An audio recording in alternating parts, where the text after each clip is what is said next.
Hello, everyone. This is criminal profiler Pat Brown, and I'm sure everybody who is watching this now has seen the press conference in Delphi. And it came out as I expected. People were saying before the press conference, how do we know that this guy here, Richard Allen, is being charged with murder? Well, I believe that there's no way they were going to have this big a press conference and say, he's been arrested for shoplifting. That would be ridiculous. This is too huge a case for the Delphi Police Department. So they did come right out at the beginning of this police press conference and say, Richard Allen has been charged with 2 murders in the Delphi case. So, as expected, this is the guy they believe killed Libby and Abby. All right, now, what else did they say? And what do I think about what they said? Well, first of all, I want to say that our Indiana State Police Superintendent, Doug Carter, I've been a little critical of him in the past because of the way he stood in press conferences previously and was very emotional and said, hey, he kept talking to the serial killer, which I can consider him a serial killer, and trying to get him to become emotional and I guess screw up.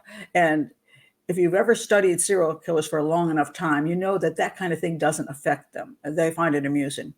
And if this man ends up being guilty of the murders of Libby and Abby, and I do believe he would be then a serial killer, he was hiding, as he did point out, in plain sight for 5 years and didn't screw up, or at least didn't screw up until maybe recently.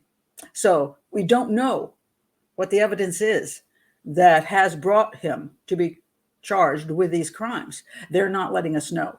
And I know a lot of people watching today, even myself, I'm like, can you just give us a few clues, because we're curious, what was it that brought him in? And they won't give that information up. It's in the probable cause, it's in the charging documents, but they're not releasing that because they say it's the integrity of the investigation, which is ongoing. And that's reasonable and perfectly fine. We're not going to find out till 2023 exactly what he was arrested on. What was that evidence? Now, what do I think the evidence was? Well, there's a few possibilities. One is that DNA, familial DNA, could have been a possibility. For example, clearly, if they had DNA in this crime, he was not in CODIS. In other words, he didn't commit a felony and have his DNA put into the CODIS system. So if they did have DNA, and I do not absolutely know what they have, they could have put it in CODIS and come up with a big 0 because the guy's not there. And some people will say, well, if this guy is really the guy, and this guy you say is a serial killer, and he didn't commit this crime of Libby and Abby until he's in his mid-40s, why hadn't he committed any felonies? Wouldn't he have been in that system? The answer to that is a lot of serial killers manage to escape the eye of law enforcement for a very long time. They don't commit felonies, especially the kind of guy who has a wife and children and lives in the community. He's not like some crazy guy running around the country and is very obviously, oh, that guy's creepy. No, this is the kind of guy who blends in. And if he is the guy and he is a serial killer, my belief is that he committed crimes prior to this, because you don't just wake up one day and say, look, I'm going to kill 2 teenage girls. And some people are saying to me, well, wait a minute. Maybe he didn't intend to do that. Yeah, he did.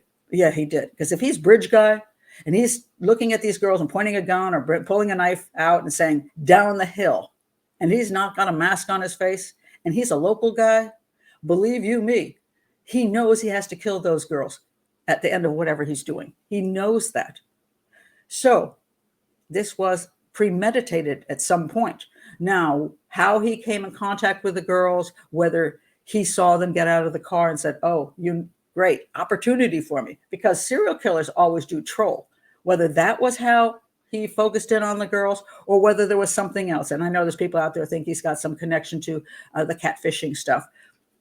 I'm not going to say he didn't. I tend to think he didn't, but somehow he found these girls. But the minute he decided to do something to these girls, he was going to commit 2 homicides. So that's a premeditated murder. And you don't wake up in your mid-40s and go, I've been a great guy all my life. I've never had any interest in rape and murder, but today's the day. No, that's ridiculous. He's done something before if he did this crime. But he may not have been caught. Well, he wasn't caught, obviously, if he's the guy. Many serial killers go for years and years without being caught. You can see that if you look back at any of the history of serial killers and you say, wait a minute, it took them 30 years to catch up with, for example, Dennis Rader. What was he doing for those 30 years? He wasn't in CODIS. He was living with his family, his wife, his children, and he was a dog catcher. He was a local guy in town. And he was kind of actually creepy. And no, he didn't get caught for anything until he finally got caught. And this happens over and over again. And people wonder why this is.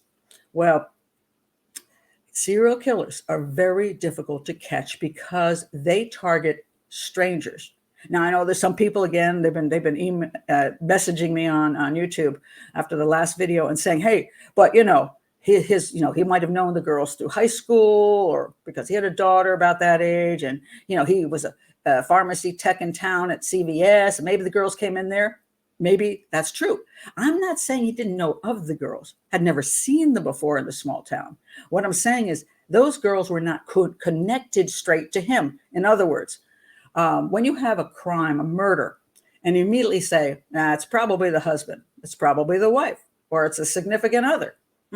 Or, so you have that connection right away. Or the person's involved in drug dealing. So you're saying, it's a drug deal gone bad. Or the person's part of a gang. That's gone bad. There's some link between the person who's killed and the person who killed them. But with serial homicides, even if they're acquaintances, they know them they've seen them at work or something. By the time when the crime goes down, nobody says, those two have a connection. He's just another person in the community.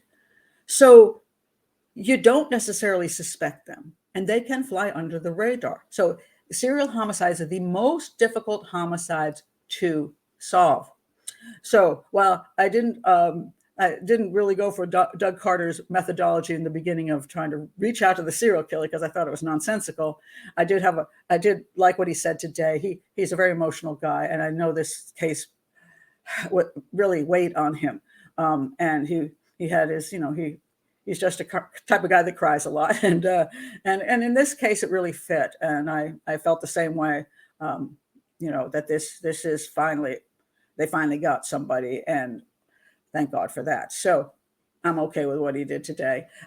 And he was talking about all the work they put in, which I want to point out right away. Serial homicides, again, are the hardest crimes to solve. So I never thought the police department wasn't doing the best they could because it's such a struggle. It's horribly difficult. If you don't have DNA that immediately matches to somebody, you don't have an immediate suspect. You run around in circles and circles and circles. And there are red herrings that keep popping up because that guy looks guilty, like Ron Logan or, one of the Kleins. Or I'm not saying they couldn't have been involved because I know people are going to say, wait, they're still asking for more information on the tip line. Maybe he worked with somebody. Let's wait and see.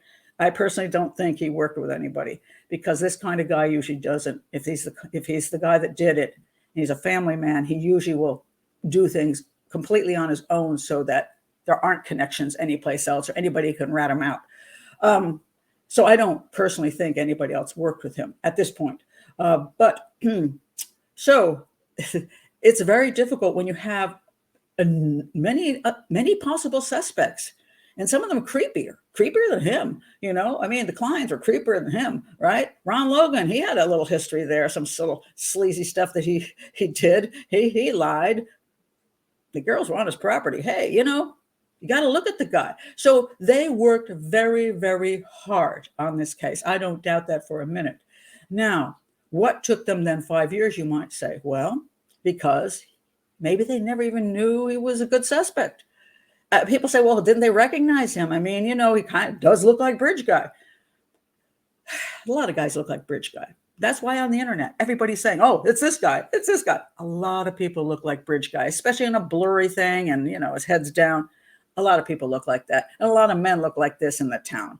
A middle-aged guy with a little, some goatee on his face. I mean, he's just an average looking dude. And so there's other guys in town that look just like him. And so if you know this guy, you're going to CVS and he's like, hey, what are you here for? Like, hey, how you doing today? It's hard for you, even if he looks like the guy. You look at the guy and you go, oh, come on now. That guy couldn't have killed the two girls. I mean, the people you see in front of you who are smiling, you cannot imagine are serial killers. And that's true for the family as well. So some people would say, well, how did his wife not know for 5 years? Probably she would have no clue. I mean, Dennis Rader's wife had no clue either. And a whole bunch of other serial killers' wives were shocked when the day came. They might say, hey, I always knew he was like controlling, and I always knew this and that, but I never thought he would do that. Sometimes these guys have they'll have a room you can't go into locked up, or they'll have some place where they keep their things, and you think, why wouldn't the wives be suspicious? Well, again, very manipulative kind of people. And so a serial killer is psychopathic, and psychopaths are good manipulators. And so they have those people near them under their control. And after you've been under the control for a while and they've manipulated you for years, you continue to be manipulated. So I can't blame the wife for not knowing. I think that's, it's unreasonable to be upset with her or any friend or anybody in the community.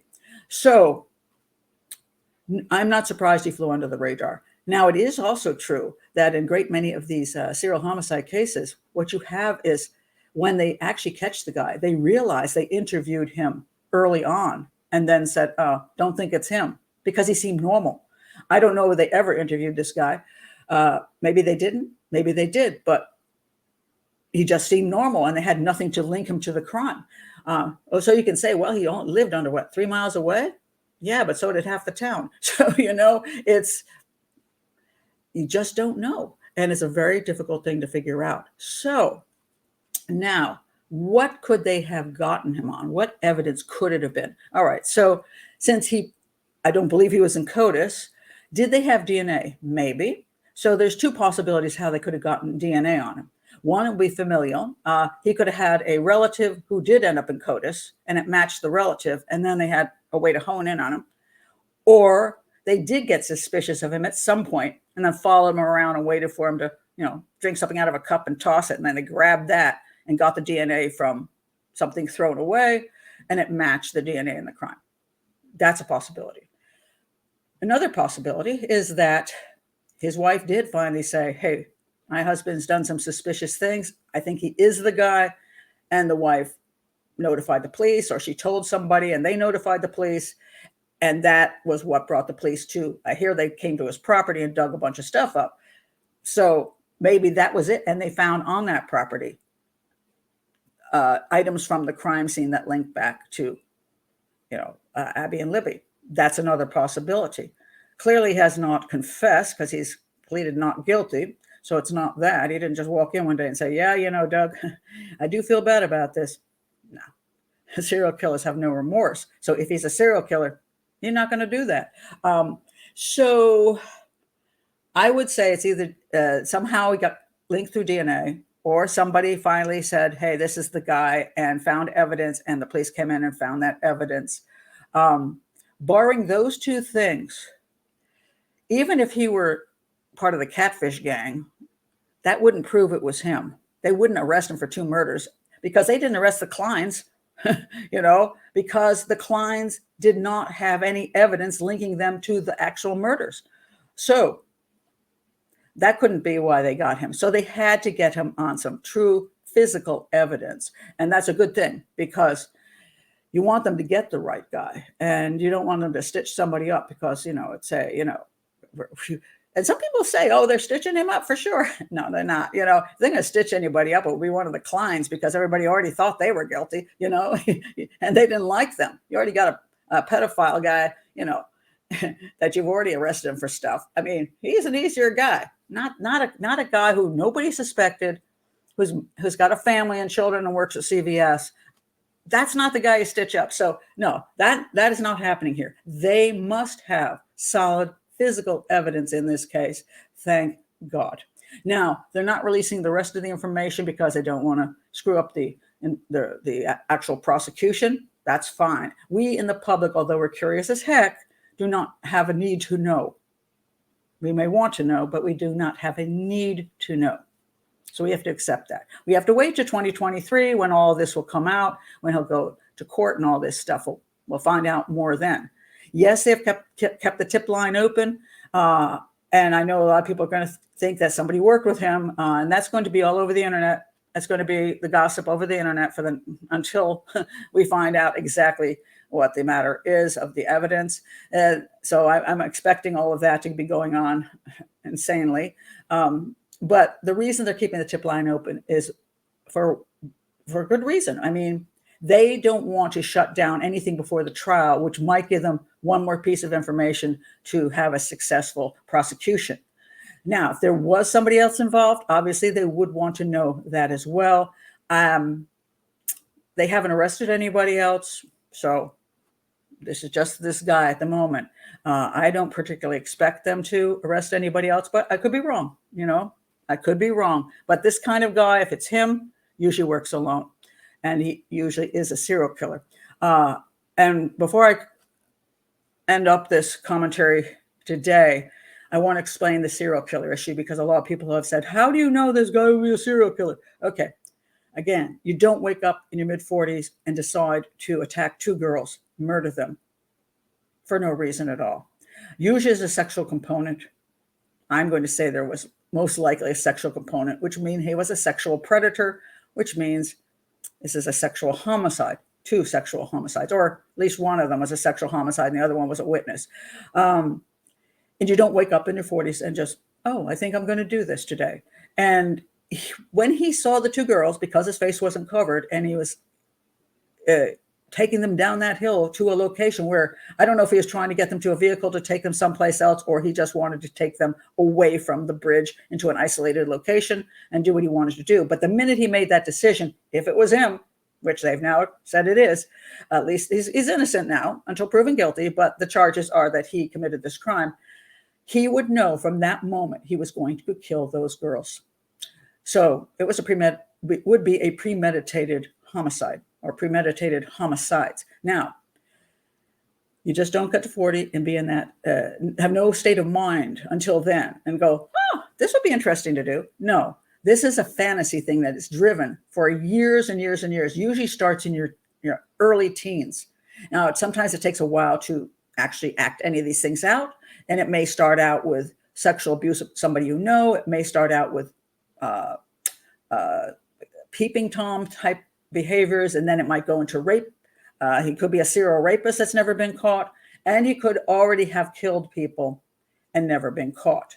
And that happens a lot of times, that when they catch somebody, they go back and they find out they've committed 3, 4, 10 other serial homicides, but had never been caught.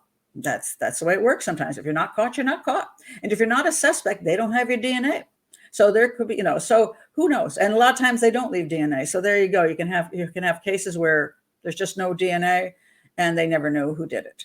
So I'm going to be pretty sure that if he's convicted, there's going to be huge investigations into his past to find out any other crimes he might have committed, because they're not going to believe he woke up in his mid-40s and decided to commit a double serial homicide. That just doesn't make sense. So I understand people have issues over terminology and all that stuff, but this is the way I view things from my work in profiling for over 2 decades. And lastly, I do call somebody a serial killer who's only committed a sexual homicide one time, a stranger homicide one time, that has these kind of serial killer aspects to it. Why do I call them a serial killer? Because just like eating Doritos, you just don't eat one. I mean, you're going to do it. You've either done it or you're going to do it. So whether or not I know what other ones you're linked to, your whole methodology and your whole brain is that of a serial killer.